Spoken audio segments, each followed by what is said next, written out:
හෙල යාළුවනේ ඔන්න අදත් අලුත් වීඩියෝ එකක් අරගෙන ආවේ. අද මම Windows 11 එක ලැප් එකකට ඉන්ස්ටෝල් කරන්න යනකොට මේ මැසේජ් එක ආවා. Let's connect to a network. You will need an internet connection to continue setting up your device. Once connected, you will get the latest features and security updates කියලා ඇවිල්ලා තියෙනවා.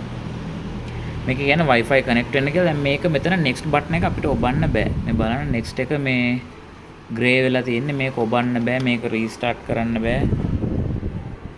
කිසිම දෙයක් කරන්න බෑ මෙතනින් එහා. ඉතින් කොහොමද මේක skip කරන්න කියලා මම අද ඔයගොල්ලෝට කියලා දෙන්න හදන්නේ. ඊට කලින් channel එක subscribe කරලා නැත්නම් අදම subscribe කරන්න, bell icon එක click කරන්න. අපි laptop preparing course එකට සම්බන්ධ වෙන්න ඕන නම් FB page එකට message එකක් දාලා register වෙන්න. මම එතකොට සීලුම් විස්තර ටික දෙන්න එවන්නම්. හරි.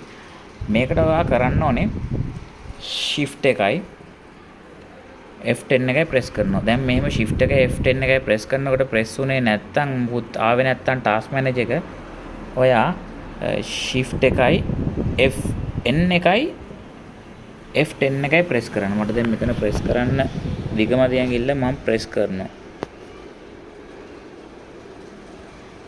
එතකොට ඔයගොල්ලෝට මෙහෙම command prompt එකක් එනවා. මේ command prompt එකේ type කරන්න task mgr කියලා. කළා enter කරන්න. enter කළා ඔයගොල්ලෝ මෙතනින් යන්න ඕනේ එකක් select කරලා net කියලා type කරන්න. එතකොට network connection flow කියලා මෙහෙම එකක් එනවා. මේක ඔයගොල්ලෝ මෙතනින් enter කරලා දාන්න. දැක්කත් දැන් අතන යටින් ඒක නැති වුණා. ඊට පස්සේ අපිට ඊටු ටික setup කරගන්න පුළුවන්. password එක මම දාන්නේ. එතනින් එහා ඔයගොල්ලෝට මෙතන skip කරලා යන්න පුළුවන්.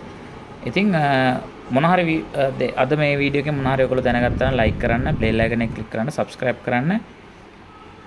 එහෙනම් අද වීඩියෝ එක නවතින්න ඊළඟ වීඩියෝ එකකින් හම්බෙමු. bye.